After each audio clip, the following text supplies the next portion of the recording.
City India news Telugu. ఇలా ఖమ్మం లాంటి పట్టణంలో 3 రోజులకు ఒకసారి నల్లా వస్తూ ఉంది. కేసీఆర్ గారి హయాంలో ప్రతిరోజు నల్లా వచ్చింది 5 ఏళ్ళు.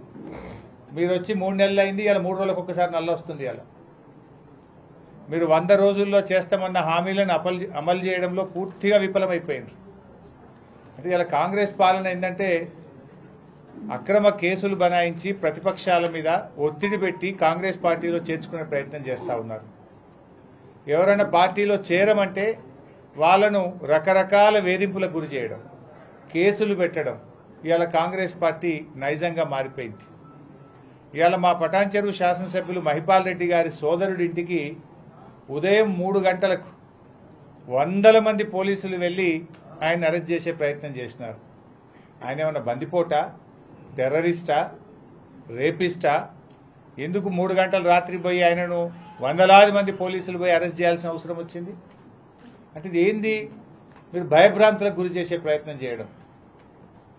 అసలు ఆ కేసు ఏంది? Civil matter. అవసరమైతే దాంట్లో నోటీస్ ఇవ్వాలి. యాక్చువల్గా 41 పిఆర్సీ కింద నోటీస్ ఇవ్వాలి.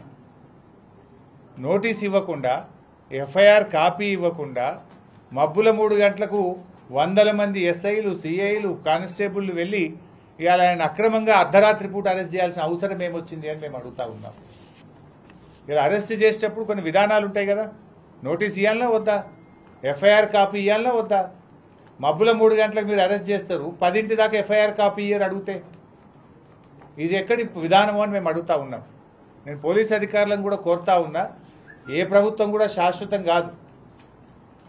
దయచేసి పద్ధతులు మర్చిపోకండి, మితిమీరి ప్రవర్తించొద్దు అని చెప్పి కూడా నేను పోలీస్ అధికారులను కోరుతా ఉన్నా. మేము 10 ఏళ్లలో ఏ రోజు కూడా ఈ రకమైన ప్రయత్నాలు చేయలేదు. 10 ఏళ్ళు అధికారంలో ఉంటే ఈ రకంగా మేము ఎప్పుడూ అధికార దుర్వినియోగానికి పాల్పడిన పరిస్థితి లేదు. ఇవాళ నాన్ అప్లికేబుల్ సెక్షన్స్, అసలు ఆ సెక్షన్ దీనికి అప్లికేబులే కాదు, కానీ అక్రమమైనటువంటి సెక్షన్స్ పెట్టి ఏదో రకంగా అరెస్ట్ చేసే ప్రయత్నం చేస్తూ ఉన్నారు. బెయిలబుల్ సెక్షన్స్, యాక్చువల్గా మీరు ఏ ఆరోపణ అయితే ఈరోజు చేస్తూ ఉన్నారో అవన్నీ కూడా బెయిలబుల్ అఫెన్సెస్. సుప్రీంకోర్టు జడ్జిమెంట్ ఇచ్చింది స్టేషన్ బెయిలే ఇవ్వాలి అని. కానీ స్టేషన్ బెయిల్ ఇచ్చే అవకాశం ఉన్నా కూడా, బెయిలబుల్ అఫెన్సెస్ ఉన్నా కూడా, సివిల్ మ్యాటర్ అయినా కూడా ఏదో ఒక రకంగా అరెస్ట్ చేయాలి, జైలుకు పంపాలి, మా క్యారెక్టర్ను డ్యామేజ్ చేయాలి, మమ్మల్ని మానసికంగా ఇబ్బంది పెట్టాలి, ఆ రకంగా వీళ్ళని లొంగ తీసుకొని కాంగ్రెస్ పార్టీలో చేర్చుకోవాలి అనేటువంటి కుట్రకు ఈరోజు కాంగ్రెస్ పార్టీ పాల్పడతా ఉంది. ఇవాళ మేము చేరము కాంగ్రెస్ పార్టీలో, మేము ప్రజాక్షేత్రంలో ప్రజల ద్వారా బీఆర్ఎస్ పార్టీ తరఫున గెలిచినాము అంటే ఇవో ఈ రకమైనటువంటి వేధింపులు, ఈ రకంగా కేసులు పెట్టి ఇంకా నిన్ను సతాయిస్తాం, ఇంకా చాలా కేసులు పెడతాం, బిడ్డ నువ్వు వస్తావా రావా అన్నటువంటి రీతిలో ఇవాళ కాంగ్రెస్ పార్టీ వ్యవహారం ఉంది. ఇది మంచి పద్ధతి కాదు. ఇటువంటి విధానాన్ని మానుకోవాలి. మీరు ప్రజలకు సేవ చేయడానికి అవకాశం ఇచ్చారు, కానీ ఇవాళ మీరు ప్రతిపక్షాలను లేకుండా చేస్తాం, ప్రజాస్వామ్యాన్ని కూనీ చేస్తాం, ప్రతిపక్షాలను వేధింపులకు గురి చేస్తాం, మీరు మేము చెప్పినట్టు మా పార్టీలోకి రావాల్సిందే అనేటువంటి విధానాన్ని మానుకోవాలి. ఇప్పుడు మొన్న మైన్స్ ఇన్స్పెక్షన్ చేసినప్పుడు ఆర్డీఓ గారి వీడియో ఉంది. ఆయన మైన్ మీద ప్రెస్ మీట్లో మాట్లాడిండు. ఏం మాట్లాడిండు? మంత్రి గారి ఆదేశం మేరకు వచ్చి నేను మైన్స్ ఇన్స్పెక్ట్ చేస్తున్నా అని స్వయంగా ఆర్డీఓ గారే చెప్పిండు. అంటే మీరు టార్గెటెడ్గా చేస్తున్నారు. ఇవాళ పటాన్చెరు ప్రాంతంలో మాకున్న సమాచారం మేరకు 20-30 మైన్స్ లీజ్ అయిపోయింది. అలా కాంగ్రెస్ పార్టీ నాయకులై, మాజీ మంత్రులై కూడా ఉన్నాయి. వాటికి లీజే లేదు, అయినా అవి నడుస్తూ ఉంటాయి. 20-30 మైన్లు లీజ్ అయిపోయినా అవి నడిస్తే వాటి మీద యాక్షన్ ఉండదు, వాటి మీద చర్యలు ఉండవు. కానీ ఏ తప్పు లేకుండా నువ్వు బీఆర్ఎస్ పార్టీ కదా, నీ మీద కేసు పెడతాం.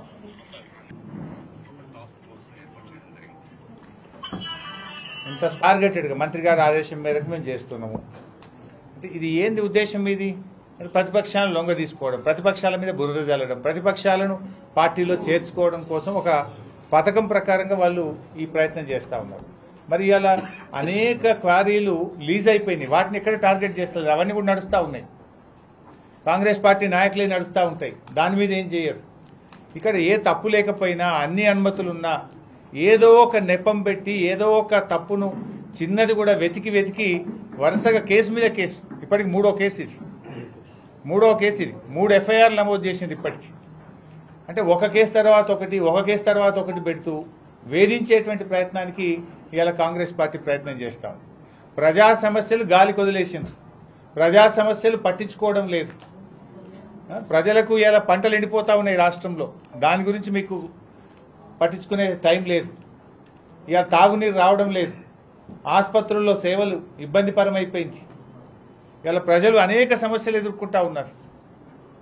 మీరు ఇచ్చిన హామీలు 100 రోజులైంది, ఇవాళకి హామీలు ఎక్కడ అమలు కాలేదు. మరి ఇంకొక వైపు ఏమో మీరు ఎంతసేపు ప్రతిపక్షాలను వేధించడము, ప్రతిపక్షాలను ఇబ్బంది పెట్టడము, అక్రమ కేసులు పెట్టడము, లీకుల మీద లీకులు ఇచ్చుడు, అన్ని కథనాలు రాయించడము, బురద జల్లే ప్రయత్నం చేస్తూ ఉన్నారు. అసత్యాలు ప్రచారం చేస్తున్నారు, గోబల్స్ ప్రచారం చేస్తున్నారు, దుష్ప్రచారం చేస్తూ ఉన్నారు.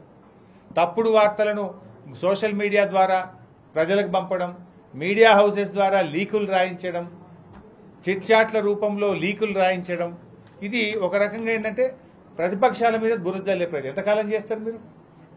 ఎంతకాలం చేస్తారు? అల్టిమేట్గా న్యాయం గెలుస్తుంది, ధర్మం గెలుస్తుంది. మాకు కూడా న్యాయ వ్యవస్థ మీద సంపూర్ణమైన విశ్వాసం ఉంది. తప్పకుండా న్యాయస్థానానికి వెళ్తాం. మేము చట్ట ప్రకారంగా మేము న్యాయస్థానం ద్వారా తప్పకుండా తగిన రిలీఫ్ తెచ్చుకుంటాం.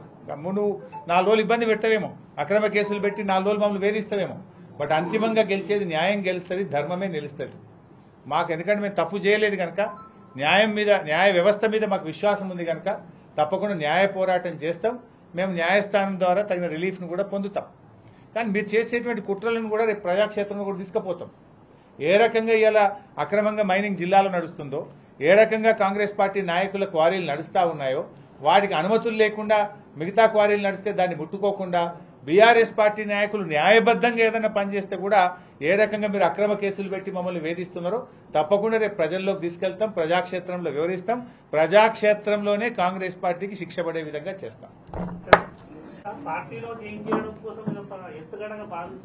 100% పార్టీలో చేరమనడము, చేరకపోతే ఈ రకంగా వేధించడం. ఇలా మాకు బీఆర్ఎస్ పార్టీ నాయకులను కానీ, మా శాసనసభ్యులను కానీ, మా పార్టీ నాయకులను రకరకాలుగా వేధిస్తూ ఉన్నారు. మెడ మీద కత్తి పెట్టి నువ్వు చేరతావా చేరవా అని కాంగ్రెస్ పార్టీ నాయకులు ఫోన్లు చేయడము, వాళ్ళు మాట్లాడడము, చేరకపోతే వేధింపులకు గురి చేయడం. ఇది ఎక్కడ ప్రజాస్వామ్యం అండి?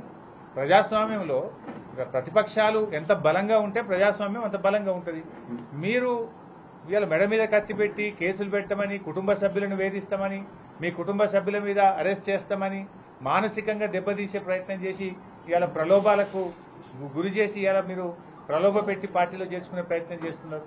ఇది ఏ రకమైన పద్ధతి? ప్రజల మనసు గెలవండి, మాకంటే మెరుగైన పాలన అందించండి, మాకంటే మంచిగా పనిచేసి ప్రజాక్షేత్రంలో మీరు గెలవాలి. కానీ ప్రతిపక్షాలను లేకుండా చేస్తామంటే అది ఎప్పుడు కూడా ప్రజలు సహించరు. ప్రజలే మీకు తగిన గుణపాఠం చెప్తారు.